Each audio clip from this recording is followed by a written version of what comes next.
자, 안녕하세요. 반갑습니다. 주식가인 일그대에게 이정열입니다. 자, 시청하시기 전에 구독과 좋아요 부탁드리고 두산 에너빌리티 볼 예정입니다. 자, 우리 무료 공부방 운영 중에 있으니까 더보기란이나 고정 댓글 확인하시면은 안내 링크 있습니다. 확인하셔서 들어오셔서 투자 인사이트 시장에 대한 분석 자료들 올라가니까요. 확인하셔가지고 뭐 도움되시는 정보도 올려드릴 테니까 도움되시길 바라겠습니다. 두산 에너빌리티 오늘도 조정 흐름들을 보였습니다. 뭐 그도 그럴 것이 시장 흐름들이 좀 안 좋은 모습들을 보였었는데요. 지금 최근 들어가지고 시장이 한 3거래일 연속적으로 지금 쌍봉을 그리면서 21선을 이탈하는 약간 투자 심리가 좀 위축될 수 있을 만한 그런 움직임들을 보여주고 있습니다. 코스피 흐름들을 보면은 한 2,500포인트를 돌파를 하지 못하고 있는 상황인 것 같아요. 지금 이제 지지 구간들은 제가 봤을 때는 2,400포인트로 이전에도 좀 말씀을 드렸지만 지금 아직까지도 2,400이나 2,500 사이에서 계속 움직이는 모습들을 보여주고 있거든요. 종목들도 제가 드리고 있는 게, 지수가 좀 낮은 상태에서는 종목들을 두 종목을 드리고, 지수가 조금 높은 상태에서는 한 종목씩, 그냥 조금씩 드리고, 그렇게 좀 조절을 하고 있는 상황이긴 합니다. 그도 그럴 것이, 최근에 또 이제 원화가 약세 흐름들을 좀 보여주고 있는 상황에서 외국인의 투자 심리가 개선이 될 거다라고 보고 있는 상황이었긴 하지만, 중화권 증시로 지금 자금이 물밀듯이 좀 들어가고 있는 그런 상황들이라서 국내 증시에는 외국인의 자금이 계속 이탈되는 모습들 보여주고 있습니다. 일단은 중화권 증시에 제로 코로나의 완화 기대감들이 반영이 되고 있는 상황들이라서 외국인이랑 아무래도 글로벌 자금들이 중국 쪽에 좀 집중이 되는 그런 모습들을 보여주는 과정 중에서 우리나라는 조금 소외되는, 외국인들의 자금이 매도가 나오면서 선물은 또 매수를 하고 있어요. 개별 종목들의 자금은 빠져나가면서 중국 증시로 좀 이동이 되고 있다라고 볼 수 있는 상황들이겠고, 선물 쪽으로는 상승으로 좀 베팅하는 그런 상황들이 아닐까 이런 생각들이 좀 들긴 합니다. 시장이 좀 어렵다라는 것들을 좀 애둘러서 표현을 했던 것들이니까 시장이 안 좋아서 같이 조정을 좀 받고 있다라고 이해를 하시면 좋을 것 같습니다. 자, 반면에 수급을 보니까 오늘 외국인들의 순매수 흐름들을 좀 보였습니다. 기간에서도 순매도 흐름들 보였는데 이전에 매도를 한 것들에 비해서는 그렇게 크지 않은 상황인 것 같아요. 또 외국인이 순매수 흐름들을 보여주고 있는 상황들이다 보니까 공매도에 대한 부분들도 크게 걱정할 필요는 없을 것 같습니다. 일단은 무난하게 시장에 따라서 영향들을 좀 받고 있는 상황들, 시장도 20일선은 좀 이탈하는 모습들을 보여주면서 최근에 또 원전에 대한 모멘텀들이 조금 시들시들하고 있는 모습들이죠. 특징적인 이슈들이 좀 나와줘야 될 것 같은데 그런 이슈들에 대한 잠재적인 기대감들이 있는 상황들이지만 좀 적극적이지는 않다. 이전보다는 살짝 좀 식은 모습들이다. 이렇게 표현을 할 수가 있겠습니다. 21선이 이렇게 상승을 하는 과정 중에서 살짝 데드크로스가 나오고 있는 상황들이니까 하단에 있는 61선을 좀 이탈을 한다라고 하면은 우리가 리스크 관리를 해야 되는 가격들이 16,000원 그리고 15,000원 단기적인 지지 구간들을 좀 잡으라고 하면은 15,000원까지도 체크를 할 필요는 있겠죠. 이탈을 했다가 61선 지지를 받고 다시 반등 나오고 17,000원 다시 돌파하는 모습들을 보여준다라고 하면은 다시 원동력을 좀 이어간다, 숨고르기로 끝난다라고 할 수 있겠습니다. 그러니까 우리가 지금 주가가 주종을 좀 받더라도 60일선 지지를 받고 이런 식으로 17,000원을 뚫어주는 모습들, 이렇게 돼야 이제 이 기간 동안 이 기간 동안 숨고르기 흐름들을 보여줬구나. 여기 이 기간 동안 숨고르기 흐름을 마무리하고 이제 다시 추세적인 상승 흐름들을 보여주겠구나. 제가 이제 이전에도 좀 말씀드렸지만 이 18,000원 부근들, 18,000원 부근의 저항이 꽤 거셉니다. 여기 매물을 이전 영상에서 말씀을 좀 드리긴 했지만 고점이 22,500원 이 수준들이고 저점이 12,500원 그리고 한 이 구간이에요. 자, 그럼 여기서 대응을 잡았을 때 위하고 아래 중간 부분들이 18,000원 수준 있잖아요. 여기 상단 매물대가 여기인 수준들이잖아요. 자, 여기 사각형을 표현했을 때 여기란 말이죠. 여기. 지금 당장에 이걸 좀 뚫어줄 수 있는 모멘텀이 있느냐. 원전에 대한 기대감들이 분명 있긴 했었지만 그 기대감으로 이 정도 회복을 좀 시켜 놓은 거고, 원전에 대한 최근에 또 베트남에 또 갔다 베트남 원전 기대감들 또 반영이 좀 되기에는 시장이 좀 어려운 상황들이고 얘네들이 시장을 좀 주도를 하지 못하고 있는 상황에서 투자 심리가 좀 위축되고 있는 상황일 때 이 매물을 돌파를 시켜줄 수 있겠느냐 저는 거기서 좀 우려가 된다라고 말씀을 드리긴 했었어요.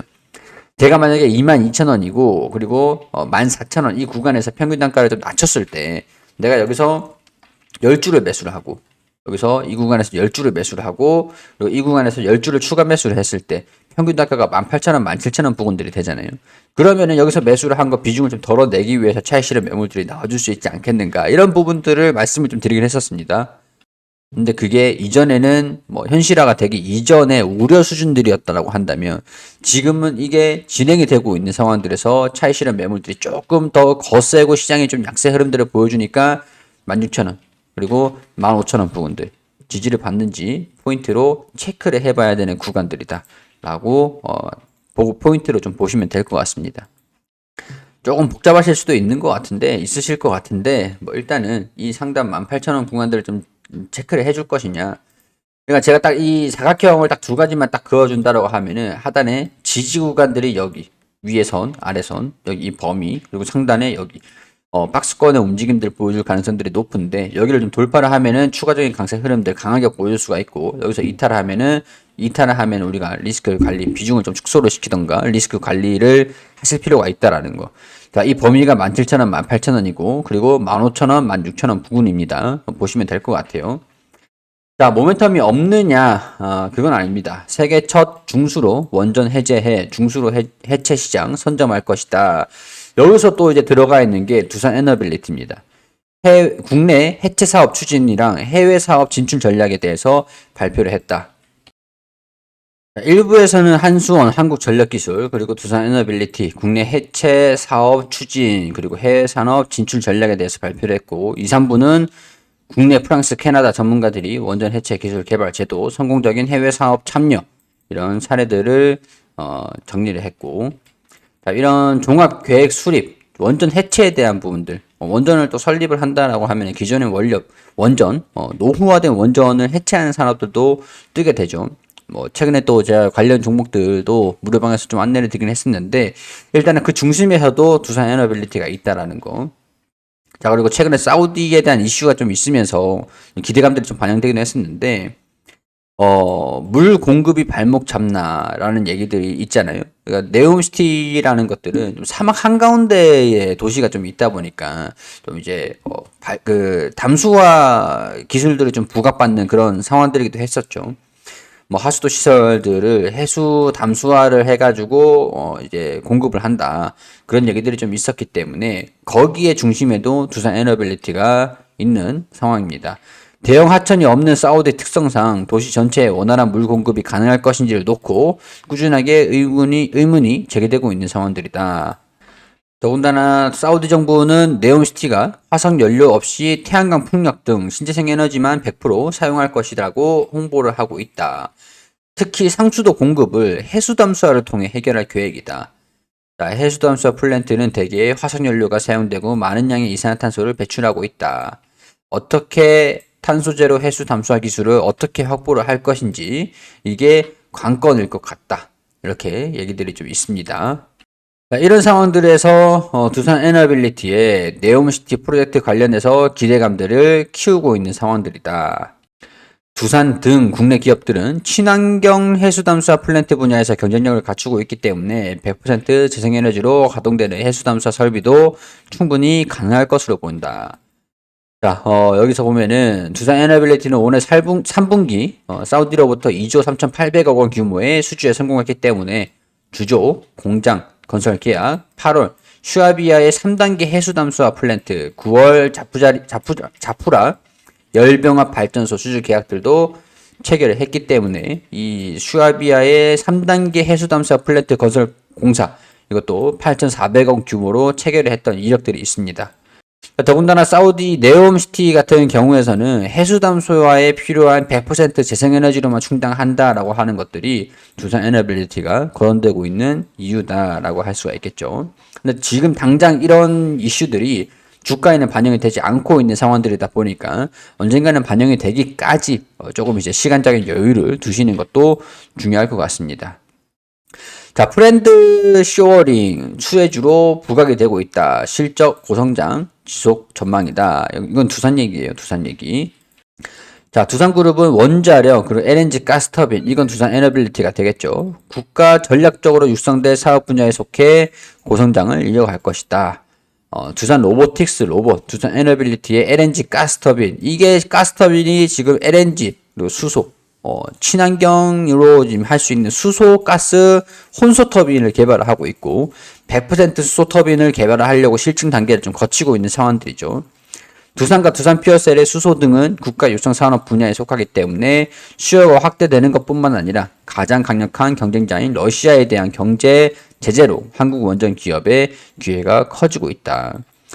엘다바 원전 2차 개통 건설 공사 그리고 체코, 폴란드, 사우디 그리고 뭐 폴란드도 있고 그리고 베트남도 최근에 또 소식들이 나와주고 있는 게 12월 5일 기사를 보면은 베트남 원전 수출 기대감으로 반영이 되고 있다라고 할 수 있는 게 자 여기 베트남 국가주석의 방안이 좀 있었기 때문에 두산 에너빌리티가 여기에서 KDB 산업은행과 함께 참석할 예정이라고 합니다. 이날 간담회에서 보면은 한국형 원전 베트남 수출을 기대를 하고 있다. 자, 근데 이게 아직까지는 뭐 주가에 반영이 좀 되지는 않고 있는 상황들인 것 같아요. 일단은 베트남 같은 경우에서는 전력 수요 급증, 원전 수출 가능성들이 높은 국가로 거론되고 있는 상태이긴 한데 앞서 2009년에 원전 건설 프로젝트를 수립을 하긴 했는데 비용과 안전 문제로 한 차례 백지화한 적이 있고 이번 방안을 통해서 원전 관련 논의의 진척을 보일 것으로 기대가 되는 상황들이지만 아직까지는 원전에 대한 그런 뭐 베트남과의 어떻게 뭐 진행을 했다라는 소식들은 좀 없는 상태이기 때문에 거론만 되고 있구나 이렇게 보시면 될 것 같습니다. 일단은 전반적으로 두산 에너빌리티의 모멘텀이 좀 주춤한 상황들이긴 한데 이런 모멘텀들이 언제 불씨를 살려줄지를 지켜본다는 그런 관점이 적절할 수가 있겠죠. 일단은 오늘 외국인들도 순매수하는 모습들을 보여주고 있으니까요. 제가 말씀드리는 상단은 18,000원 그리고 17,000원 이 부분들 딱 여기 저항 구간이에요. 그리고 15,000원, 16,000원 여기 돌파를 하느냐 이탈을 하느냐 이 부분들을 포인트로 같이 체크를 하면서 보겠다라고 하는 게 좋을 것 같습니다. 자, 차트적인 기술적인 부분들도 체크를 하셔가지고 참고하시면서 도움이 되시길 바라고요. 도움이 되셨다면 구독과 좋아요 그리고 무료로 운영이 되고 있는 공부방까지도 많은 관심 부탁드릴 수 있도록 하겠습니다.